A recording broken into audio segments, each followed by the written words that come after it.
Okay, so having a look at this laser, we're looking at single-handed sail controls and sail setup. So we're using a video of a boat in action to hopefully show the sort of real-world scenario of what happens to the sail. And we've got Finley Dickinson here in the laser radial, so really good laser radial sailor.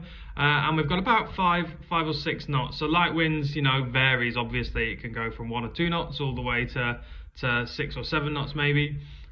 So there will be some, you know, differences in setup across that wind range. So we're going to focus on the basics, but really the key here in the light winds is to not stall the sail out rather, and not create too much drag from the sail. So we want to make the sail full enough that it'll help give us enough power to get going, but not so full that we will create too much drag from that full sail, and not so full that will create too much of a corner for the wind to get around and therefore stall the sail.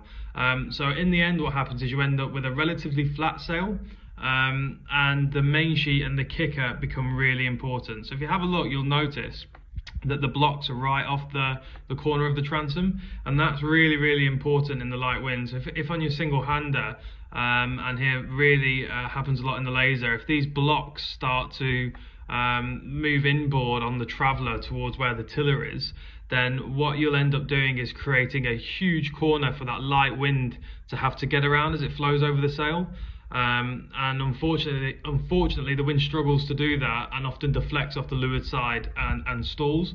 So one of the first things that we do is we make sure that traveller's really tight, but then we pay close attention to how much main sheet we pull in, because the more you pull it in, the more likely you are to move that boom inboard, and we pay attention to how much kicker tension we have. So the kicker becomes really useful in that when you pull it on, it pulls the boom down and relieves the pressure off the main sheet at the back.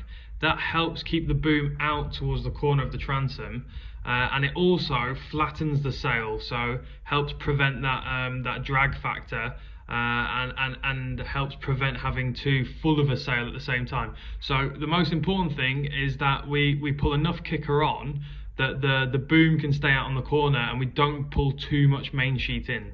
As we play the video, you'll see that we might go between, you know, sheeting in a little bit as we get a bit more wind, and you might see that we're also sheeting out again at times. So they're the critical points and the most important things. Additional sail controls, we've got the Cunningham. So there's absolutely no need for any Cunningham tension. Only if things get really specific with waves or slightly more wind would you even consider it. So at this point now you'd have no Cunningham on. And then the out haul, as always, you kind of try and trim the out haul for the sea state you're in, but again taking into account the shape of the sail. So we don't want to make it too full, we don't want to make it too hard for the wind to get around, as we mentioned before. So you'll see the main sheet's been played in and out a little bit. In when there's a bit more wind, you can see there's a bit more wind because the sailor's gone outboards a little bit more, and then at times when it's lighter, it's also eased. Okay, so to recap, we don't want the sail too full, and we don't want to create too great a corner for the wind to have to flow around as it goes over the sail. In order to achieve that, we are easing our main sheet off from block to block a little bit, and we're pulling the kicker on a bit to help keep the blocks out. Also helps keep the sail flat and reduce the drag factor. With the Cunningham, we've not got any on. And with the out haul, we're looking generally for a flat sail, but you might go a little bit fuller like we have here, where there is some depth in the sail, and that's based on the fact that there's some waves there as well.